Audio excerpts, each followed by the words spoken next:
안녕하세요. 그냥요입니다. 자, 오늘도 한국 주식시장에 대한 이야기를 해보려고 하는데요. 제가 얼마 전부터 한국 주식시장 투자하면 좋을 것 같아요 라고 말씀드렸지만 많은 분들이 그래 알았어 라고 얘기하시다가 요 며칠 사이에 문의가 많이 들어옵니다. 개인적으로 연락이 많이 와요. 뭐 사야 되냐, 지금이라도 늦지 않았냐. 아마 이 영상을 보시는 많은 분들이 그런 고민을 하고 계실 것 같아서 오늘은 제가 코스피에 대한 이야기, 지금 현재 수준에서 리스크는 뭐고 앞으로 어떻게 투자하면 좋을지 이런 고민들을 함께 해보면 좋을 것 같습니다. 코스피가 그동안 어떤 움직임을 보여왔었는지부터 좀 정리하고 시작을 해보도록 할게요.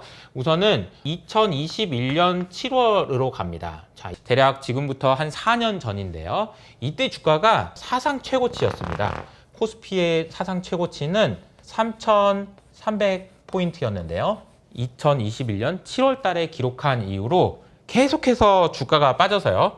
2022년 10월 달까지 거의 한 1년 이상 주가가 빠르게 하락하게 됩니다. 자, 그리고 나서 여러 우여곡절 끝에 천천히 올라가지고 24년 7월 달까지 2년에 걸쳐서 이때 빠질 때는 30%씩 1000포인트 이상 빠졌다가 이때 오를 때는 한 500, 600포인트 올라서 얼마까지 올랐냐면은 2870포인트까지 오르게 됩니다. 1년 동안 1100포인트 빠졌는데 근 2년 동안에 거의 한 600에서 700포인트 정도 반등을 했다, 이렇게 보시면 되겠네요. 그러니까 1년 동안 빠진 것에 3분의 2 정도 반등을 했다라고 보시면 되겠습니다. 그리고 작년 7월을 기점으로 해서 주가가 빠지기 시작해가지고 또 어디까지 빠졌냐면요. 올해 4월 달까지, 올해 4월 달에 또 다시 저점을 기록하는데 이때 주가는 2280포인트였습니다. 그리고 나서 지금 오늘 주가가 얼마였는지 보세요. 오늘 주가는 대략 작년 7월에 기록했던 주가 수준이죠.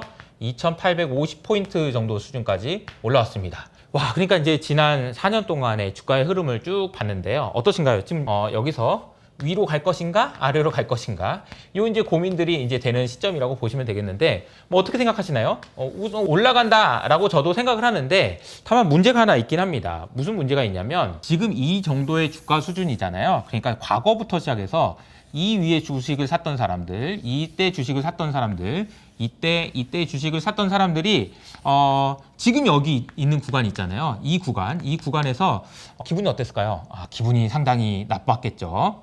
기분이 상당히 나빴을 겁니다. 기분이 나빠서 무슨 생각을 했을 거냐면, 자, 이 코스피 지긋지긋하다, 본전만 오면 팔아버려지라고 생각하시는 많은 분들이 아마 이쯤 되면은 본전 됐다라는 생각이 들 거고, 이 과정에서 아마 본전 생각 때문에 주식을 파는 개인 투자자분들이 꽤 많을 것이라고 예상됩니다. 그런데 여기서 이제 혜성처럼 등장하는 중요한 수급이 있죠. 중요한 수급이 뭐냐면 바로 외국인 투자자들인데요.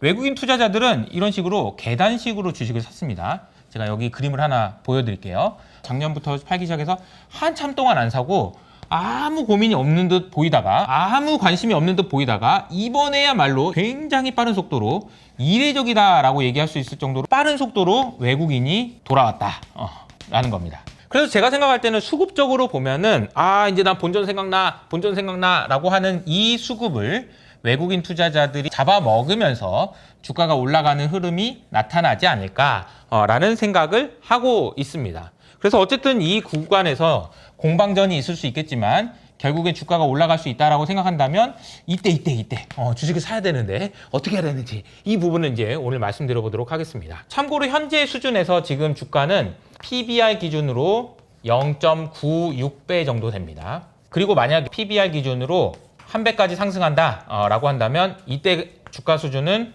3000포인트가 될 거고요.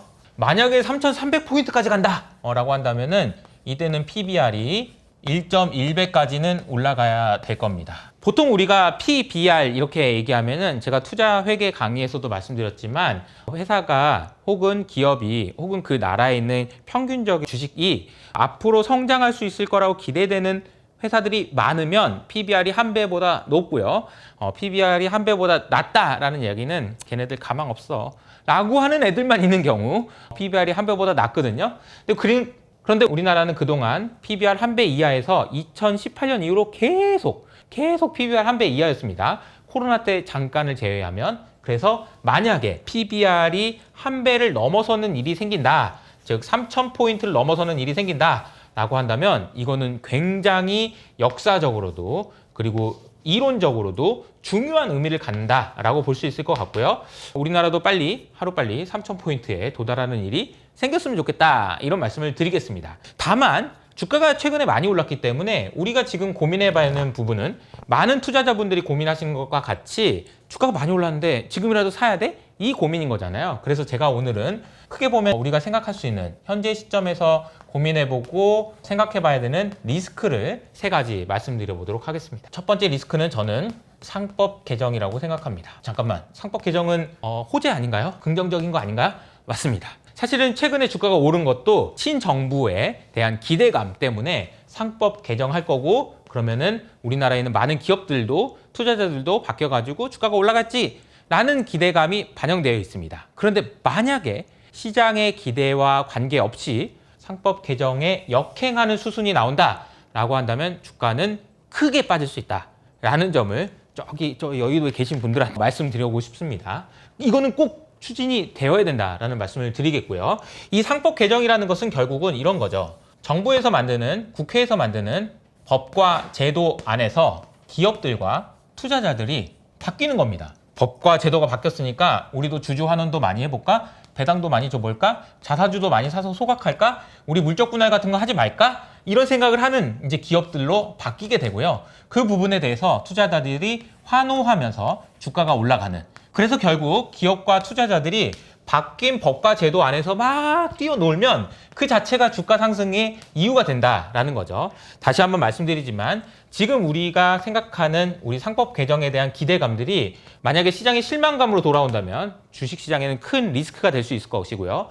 만약에 첫 단추를 잘 깨서 법과 제도가 잘 정비된다면 그때부터는 기업과 투자자가 실제로 뛰어놀면서 주가가 올라가는 일이 벌어질 거다라는 겁니다. 제가 이 그림에서 보여드리는 것처럼 과거 문재인 정부 때도 CLSA라는 곳에서 코스피 4,000포인트 갑니다 라는 이야기를 했었어요. 외국인 투자자들 입장에서는 만약에 이번에도 상법 개정이 안 된다? 이러면 진짜 뒤도 안 돌아보고 다시는 코스피를 안 해야지, 이런 생각을 하게 될 거니까 정말 꼭 부탁이니까 제발 잘 진행됐으면 좋겠다라는 게 첫 번째입니다. 두 번째로는요, 우리가 지금 많은 분들이 고민하시는 것이 이런 것 같아요. 새로운 정부가, 한국 정부가 돈을 너무 많이 쓰는 것 같던데, 이거 돈을 펑펑 써가지고 결국에는 한국의 채권 금리가 아마도 이런 식이라면은 폭등할 것 같고, 이렇게 폭등하게 되면은, 금리가 폭등하게 되면 나라 망한다, 이런 걱정을 하시는 분들이 제 주변에 꽤 있는 것 같더라고요. 그런데 제가 이제 이 설명을 한번 드려보도록 하겠습니다. 첫 번째로는 전 세계적인 흐름이라는 측면인데요. 여기가 소비이고요. 여기가 생산이라고 합시다. 제가 이제 얼마 전에 보여드렸던 그림이에요. 일반적으로 한 나라는 소비한 만큼 생산을 하는 것이 일반적일 겁니다. 그런데 이런 나라들이 있어요. 소비는 많이 하는데 생산은 안 하는 거죠. 이런 나라가 대표적으로 미국이 되겠고요. 그리고 소비는 덜 하는데 생산을 많이 하는 나라가 있습니다. 이런 나라가 대표적으로 중국이 될 거고요. 우리나라도 여기에 포함되겠죠. 그리고 독일도 그렇고요. 일본도 그렇고, 사실상 미국을 제외한 대부분의 나라들이 여기에 있다라고 보시면 되겠습니다. 그런데 최근에 미국과 중국이 합의를 하면서 얘기가 나왔던 것은 우리 여기서 만나는 것이 아니라 여기서 만나자. 그러면 미국 너도 생산도 좀 더 많이 하고 우리는 소비를 많이 할게 라는 식으로 이제 시장의 분위기가 바뀌었는데, 그렇다고 한다면 우리가 지금 한국 정부에서 쓰고 있는 정책, 소비를 늘리기 위해서 돈을 쓴다? 이거는 긍정적일 수 있다 라는 거죠. 그래서 이거는 시대의 흐름에 전 세계적인 트렌드에 맞다라는 것이 첫 번째고요. 두 번째로는 금리라는 측면인데요. 자, 한국 금리가 너무 많이 올라갈 것 같다라는 걱정을 한다면 미국의 10년물 금리가 얼마인지를 한번 생각해 볼 필요가 있는 것 같습니다. 미국의 10년물 금리는 어제 기준으로 4.5%포인트입니다. 그러니까 미국 10년물 금리가 4.5%예요. 그러면 한국의 10년물 금리는 얼마나 될까요? 자, 미국의 10년물 금리가 4.5%면 한국은 얼마나 돼야 될까요? 여러분 한번 생각해 보시죠. 미국보다는 좀 더 높아야지 돈을 빌려주지 않을까요? 그리고 최근에 이제 정부가 돈 많이 쓴다고 했으니까 금리가 한참 더 높을 것 같지 않나요? 그리고 최근에 또 많이 올랐다고 하던데 얼마나 될까요? 네, 2.9%입니다.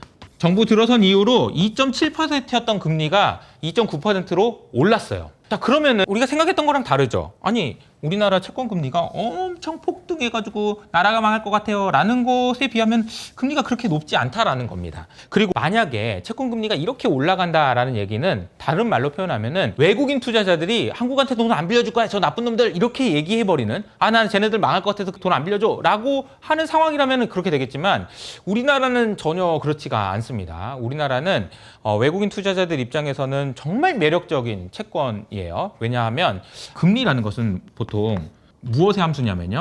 성장을 많이 하는 나라일수록 금리가 올라요. 그래서 채권 투자하기 안 좋습니다. 근데 우리나라 성장을 못할 것 같잖아요. 두 번째로 인플레이션이라는 측면에서 인플레이션 우리나라에 없을 것 같거든요. 그리고 마지막으로 리스크인데요. 금리가 오를 리스크도 중요하지만 이 나라한테 돈을 빌려주는데 떼어먹히면 어떡하지? 이런 리스크 있잖아요. 근데 잘 생각해 보세요. 뭐 아르헨티나는 돈 빌려줬더니 얘네들이 배째버렸다. 배째버릴 리스크가 있냐는 겁니다. 그런데 우리나라는 여러분 아시는 것처럼 IMF 때 온 국민이 힘을 모아서 금을 팔아서라도 외채를 갚았던 나라 아닙니까? 외국인들의 머릿속에는 그 인상이 아주 강하게 남아있기 때문에 한국의 금리가 이렇게 올라가? 쟤네는 어떻게든 돈 갚는 애들인데 사야지 라는 흐름들이 나타난다는 겁니다. 물론 지금 정부에서 돈을 쓰겠다는 것이 앞으로 지금 막 10배, 20배, 매년 막 이런 식으로 쓴다고 하면은 문제가 되겠지만 지금 첫 번째 쓰는 이 돈은 전 세계적인 트렌드 측면에서도 맞고 금리가 폭등할 가능성도 아직까지는 높지 않다라는 생각인 거죠. 마지막으로 세 번째는 주식시장에서 투자할 때 가장 큰 리스크는 시장 전체적인 이야기도 그렇고 여러 가지 이야기가 있지만 제가 그동안 계속 말씀드렸던 주가가 올라갈 수 있어요. 근데 최근에 보면은 하나 같은 주식은 PBR 0.2배에서 0.6배까지 3배 올랐어요. SK도 올랐고요. 신영증권도 올랐고요. 뭐 등등 수도 없이 많은 주식들이 폭등했습니다. 이렇게 많이 오른 주식을 투자하는 것이 가장 큰 리스크라고 볼 수 있을 것 같아요. 여러분들이 지금 이제 그동안 한국 주식을 샀어야 되는데 못 샀어. 근데 그 말이 맞지. 그러면서 반성하면서 사는 주식은 성공 투자로 이어지기가 쉽지 않습니다. 지금이라도 여러분들이 공부하시고 체크하시면서 투자하시는 것이 너무나도 중요한데 제가 한 가지 팁을 드리자면 제가 말씀드린 것처럼 외국인이 처음으로 사기 시작했다고 했잖아요. 그리고 이번 기회에 외국인이 더 사면서 주가가 올라간다라고 얘기하면 우리가 투자를 할 수 있는 가장 좋은 방법 중에 하나는 외국인 수급을 분석하는 방법을 배우는 거거든요. 근데 제가 얼마 전에 이호석 없는 아카데미를 네프콘에서 출시했는데 여기에 외국인 수급을 분석하는 기초 강의가 있습니다. 리나가 강의했던 내용인데 이 내용을 일주일 동안 무료로 공개해 놓을 테니까 밑에 있는 댓글을 통해서 꼭 한번 확인해 보시고 점검하고 공부한 다음에 투자를 하셔야 최근에 많이 오르는 부분에 대해서 손실 없이 투자를 계속 이어나가실 수 있을 거라고 생각합니다. 자, 오늘은 코스피에 대한 이야기를 했고요. 저희는 다음 시간에 또 인사드리도록 하겠습니다. 지금까지 그냥이었습니다.